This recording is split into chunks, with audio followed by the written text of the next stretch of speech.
Hi everybody. Today I'm going to take you to Williamsport, Indiana, which is about 35 to 40 minutes west of West Lafayette, maybe a little southwest. So it is near the town of Attica, and I will tell you a brief history, but the reason we're going today is because Williamsport is home to the tallest waterfall in Indiana. So it's a pretty amazing site.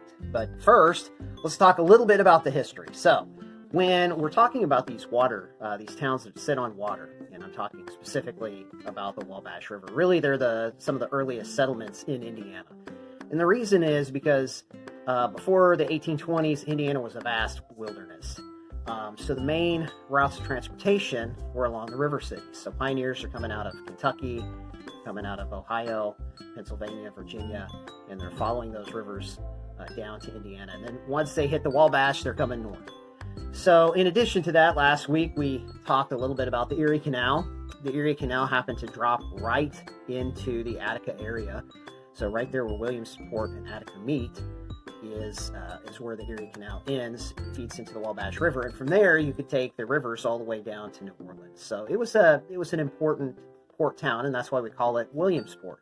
So a lot of times people don't think about a town in Indiana being a port, but in fact, all the major towns grew up along cities where you'd have trade and commerce coming as far away as New York with the canal system in Toledo, Ohio, and then following those canals down to the Wabash and taking the Wabash right out to the Attica, Williamsport area. So on the east side of the river is Attica. On the west side is Williamsport. Attica prospered a little bit more, but that didn't mean that Williamsport did not want to compete. It was founded by a man named William Harrison, not to be confused with William Henry Harrison, although their histories are connected. William Henry Harrison came up the Wabash. He followed it right through Attica and right through Lafayette to fight the Prophet and the Shawnee Indians at the Battle of Tippecanoe. And one of his scouts who lived in the area, there were a group of fur traders. Some of them were Frenchmen, some of them were English and American. And William Henry, the fur trader, was familiar with the area and helped guide William Henry Harrison, the general, to the Battle of Tippecanoe. He was part of the Dubois Scout Company, and they scouted out ahead of the troops and located places for them to stop. Now, later, after the Battle of Tippecanoe in 1811, William Henry, the fur trader, decides that he's going to found a settlement along the Wabash River right at that waterfall. And William Henry, the fur trader, of course, names the town after himself, Williamsport. So some other interesting things about the area is there's a lot of fresh water that fed into Williamsport. There were a lot of natural springs around there.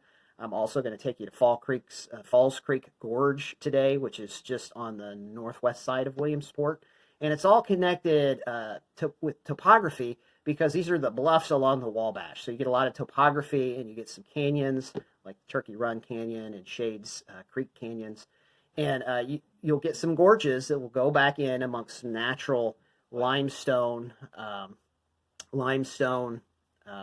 formations. And so those areas will form little canyons and cascades and waterfalls, and that's what we're going to look at today. But in the late 1800s and the early 1900s, as we get a little further down the timeline, you get a lot of activity with moonshining in those areas. So there were moonshiners during Prohibition in the 1930s, and people would also come from miles around to go to the springs at a place called Mud Lava. And Mud Lava was known for spring water. Bottling company still owns the springs and bottles water out of it. And people would come from miles around to drink from the springs because they thought that it was a cure for rheumatoid arthritis. So a very large hotel was built there in the late 1880s. And a lot of famous visitors came and visited the area all the way up into the 1920s and 30s when the hotel burnt down, including some famous gangsters like Al Capone, who was also down there to collect from moonshiners. So a lot of interesting history in the area, and we're going to check out the falls today. We're also going to check out Falls Creek Gorge, very close by, and we'll look at some of the natural topography, but also, just think about the reasons why people lived along those rivers. They lived along the rivers because it was the only highway system. It predated roads, it predated cars, it predated trains, and so the only means of transportation was up and down those rivers. Those rivers were the major highways that brought in immigration from the east It brought trade goods all the way from New York down to New Orleans, and that's why we get a lot of founding of our big towns along the river systems. All right, off to Williamsport. I hope you enjoyed this episode of Field Trip. And here we are at the largest waterfall in the state of Indiana. This is Williamsport, Indiana. There's Lily risking danger, so you can get an idea of how big this waterfall is. Hard to believe this is in Indiana, really. But there it is.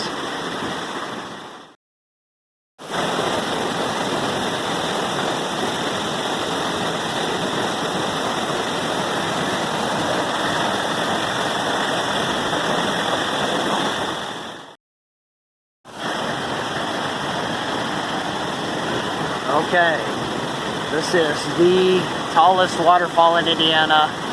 Lily's standing right next to it for a comparison. This is in Williamsport, Indiana, which is in the very western portion of Indiana, west central Indiana, just west of Lafayette. Williamsport, Indiana, by Attica. Pretty cool, huh? So this is Falls Creek Gorge in Williamsport, Indiana, or just northeast or northwest of Williamsport. You can see the gorge going on up. Supposedly there's a field trip at the end, but a lot of beautiful cliffs and some dogwood trees along the cliffs, and the river goes on out. We're going to head on up the trail and we're going to look at the waterfall, and we'll have a look at it together. I've never been here before. Pretty cool place. And that's Fall Creek Gorge in Williamsport, Indiana. So another name for this is the potholes, and you can see these little holes created in the limestone from where the water eddied, and so they call this gorge the potholes. A lot of people. It goes on up. You'd almost think you were in the Rocky Mountains or the Appalachian Mountains. And so here we are a little further down the trail at a higher elevation, and you can see the eddying, which means the water turns in a circle. And as it does, it slowly erodes away the limestone and creates those pools down there, which is what we call the potholes. And so it's a cascading water all the way down the canyon. So this is the cascade at Fall Creek Gorge, which is just slightly northwest of Williamsport. But a lot of things, really cool things to see around Williamsport. If you look back this way, you can see this is the canyon that we came up, or we came up above that canyon. And then as we pan back on across to the cascade, it's like there's a little clear lake that reflects like a mirror just above it, and the trail's going to continue on. So we're going to follow the trail. I don't know where it's going to lead, but just a lot of cool things to do around Indiana.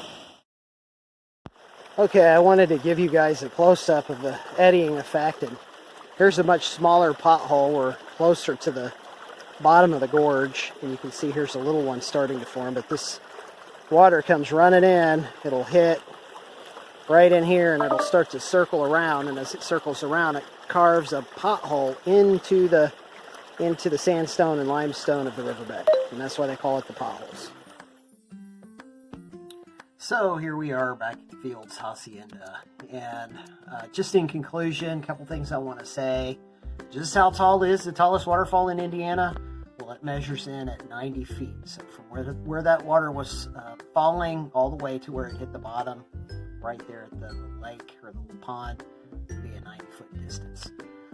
Some of the more important things I hoped you learned today: the rivers were just really pivotal in early Indiana history. Before 1840, Indiana was really a pretty vast wilderness, and definitely before 1820, the only way you could travel would be by river. So otherwise, you're having to fight your way through the forest, which was pretty densely covering the state at the time. And people would use those rivers. They would use rivers like the Wabash, the Tippecanoe River, and eventually they dug the Erie Canal.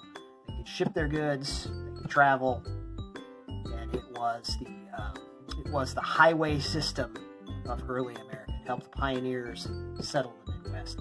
In addition to that, as we looked at places like Falls Creek gorge. You'll notice all the eddies and the little cascades in the small canyon. That was a place for drinking water from springs and for doing moonshine in the 1930s. And so I hope you learned a little bit of side lesson about how eddies or how potholes are created in those rivers with the eddies and erosion. Throw a little bit of earth science in there with it. So stay safe. You can go to places like that. You saw that there were not very many people at any of those spots that I went to, and you can keep safe social distancing while enjoying some of the natural beauty of Indiana. Until next time, I think Field's Trip Part 3 will be to the Battle of Tippecanoe.